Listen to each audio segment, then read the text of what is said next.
네, 안녕하세요. 믿음세무의 이기영 세무사입니다.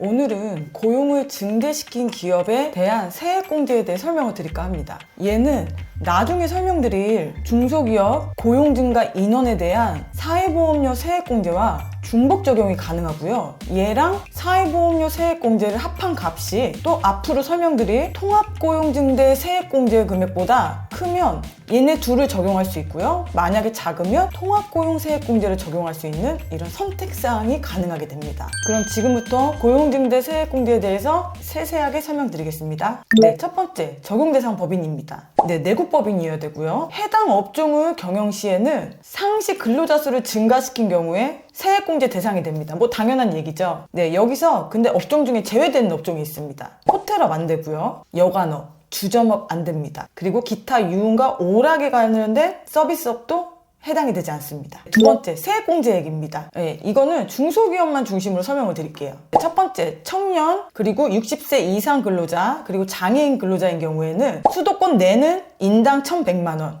수도권 외는 인당 1,200만 원의 세액공제가 되고요. 그 외에 근로자의 경우는 인당 수도권 내는 700만 원, 그리고 수도권 외에는 770만 원의 세액공제를 받으실 수 있습니다. 세 번째입니다. 그러면은 이제 그 청년이랑 뭐 60세 이상 그리고 장애인에 대한 내용에 대해서 조금 더 알아야지 이제 어떤 걸 적용할지 알 수 있을 거 아니에요? 그래서 걔네 대한 세부 사항을 좀 설명을 드리겠습니다. 네, 청년의 요건입니다. 만 15세 이상에서 29세 이하입니다. 창업 감면의 경우는 34세 이하였죠? 네, 얘는 29세 이하이니까요. 그 부분 조금 유념해 주시고요. 네, 뭐 병역 기간이 있으면 6년을 한도로 해서 그 연령에서 플러스 되는 건 똑같습니다. 네 번째, 장애인 요건입니다. 장애인 복지법, 국가유공자 등에 대한 상이자, 5.18 민주화 운동 부상자와 고엽제 후유증 환자, 이런 것들로 장애 등급을 받으신 분들은 다 장애인으로 판별을 하고 있습니다. 다섯 번째입니다.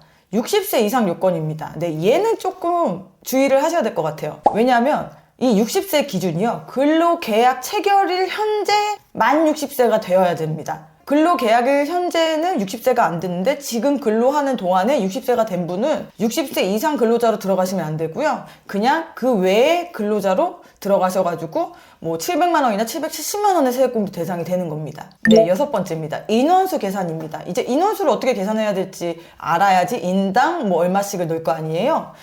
우선 원칙은 월할 계산입니다. 그러니까 만약에 뭐 1월에 몇 명, 2월에 몇 명, 3월에 몇 명 이런 식으로 계산을 한 다음에 12를 나눠서 거기에서 이제 소수점 두 자리까지의 그 인원수에 대한 그 금액에서 세액공제액을 곱한 값이 바로 총 세액공제액이 됩니다.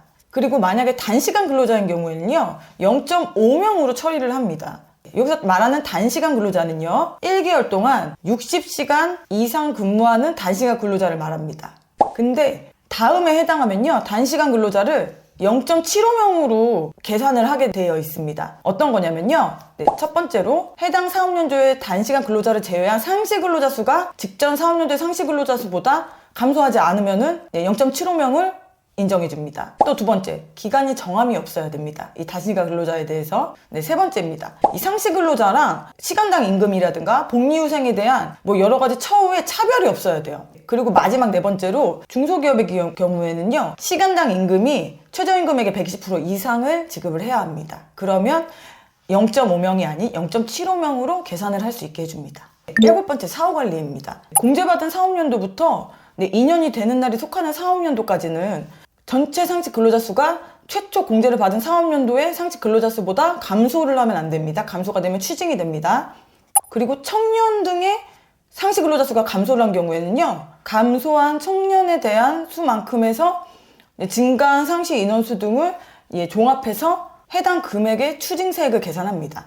추가 납부액인 이자 가산은 없습니다. 그러니까 차라리 먼저 공제받고 나중에 추징당하는 것도 나쁘지 않겠죠? 그리고 나는 이거 계산하기 귀찮다. 청년 등 왠지 뭐 장애인 나 이거 다 필요 없고 최저연세도 걸릴 것 같고, 그러니까 난 그냥 통일해서 상시 근로자를 그냥 청년 외로 계산할래. 이렇게 계산을 했는데 만약에 상시 근로자 외의 수가 상시 근로자 수 중에 청년의 수가 감소를 한 경우는요, 얘는 청년 외로 계산을 했기 때문에 추징도 청년 외로 계산을 해서 추징세액을 추징하게 됩니다. 뭐 당연한 얘기죠. 그리고 상시 근로자 수는 증가였는데 만약에 청년의 근로자 수가 감소를 했을 경우에는요, 증가한 상시 근로자 청년 외의 수에서 감소한 청년의 수를 차감해서 나온 값을 계산해서 플러스가 되면 세액공제가 되고요. 마이너스가 되면 취징이 되게끔 그렇게 됩니다. 네, 그리고 앞에서 말씀드렸다시피 통합고용세액 기본공제랑 고용증대 세액공제와 중복 적용이 안 돼요. 그러나 사회보험료 세액공제는 이 고용증대 세액공제랑 중복 적용이 가능합니다. 네, 얘는 좀 중요합니다. 만약에 22년도부터 고용을 증대시킨 기업에 대한 세액공제를 받을 경우에는요, 23년도와 24년도도 똑같은 세액공제를 받아야 되는데요. 만약에 24년도에 상시근로자 수가 23년도보다 증가를 했을 경우에는요, 통합고용 세액공제를 선택해서 적용할 수 있습니다. 그러니까 만약에 고용증대 세액공제가 통합고용세액공제보다 작으면 통합고용세액공제를 적용할 수 있다는 이야기입니다. 네, 지금까지 뭐 이론은 다 설명을 했고요. 이제 예를 한번 들어볼게요. 22년도에 개업을 했고요. 수도권 내의 법인입니다. 네, 중소기업이고요. 네, 22년도에 전체 상시 근로자 수는 5명이고 그 중에 청년 등 근로자 수는 1명, 청년 등 외의 근로자 수는 4명이고요. 23년도는 전체 상시 근로자 수 3명, 그 중에 청년 등 근로자 수 없고요. 그 외에 청년 등 외의 근로자 수는 3명입니다. 네, 24년도에는 전체 상시 근로자 수 7명이고요. 청년 등 근로자 수는 2명이고 청년 등 외의 근로자 수는 5명일 경우. 그래서 22, 23, 24의 세액공제액을 한번 계산해 보겠습니다. 네, 22년도에 세액공제액을 계산하면요. 우선 22년도에 설립을 했으니까 21년도에는 상시 근로자 수가 0명이겠죠. 그래서 직전은 0명이기 때문에 그냥 22년도에 인원수대로 세액공제액을 계산하면 됩니다.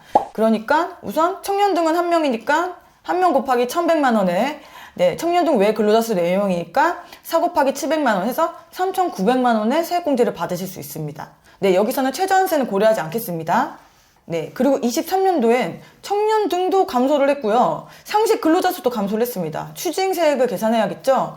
어떻게 계산을 하냐면은 청년이 1명이었다 0명이니까 네, 1100만 원 그대로 토해내야겠죠? 그리고 상시 근로자 수가 감소를 했는데 그 중에 청년 등 외의 근로자 수가 4명이었는데 3명으로 줄었으니까 1명에 대한 700만 원에 대해서도 또 추징세액이 나오겠죠. 그래서 다 합해서 1800만 원에 대한 추징세액이 나옵니다. 그럼 24년도는 어떻게 될까요? 23년도보다 청년도 증가했고요. 그리고 그 외에도 증가를 했기 때문에 똑같이 그 증가분에 대한 공제를 계산하면 됩니다. 청년은 2명이 증가했기 때문에 2 곱하기 1100만 원을 하면 되고요. 청년 외 근로자는 2명이 증가를 했기 때문에 5 빼기 3인 2명에서 700만 원을 곱한 3600만 원이 공제금액이 되는 겁니다. 얘를 한번 싹 종합을 해볼게요. 22년도에 3900만 원에서 23년도에 마이너스 1800만 원, 그리고 24년도에 3600만 원이 5700만 원을 총 공제를 받았습니다. 그러면은 이 5700만 원은 어떻게 나오냐면요. 2 곱하기 1100만 원 플러스 5 곱하기 700만 원이라는 공식에서 나와요. 그럼 이 숫자는 뭐냐?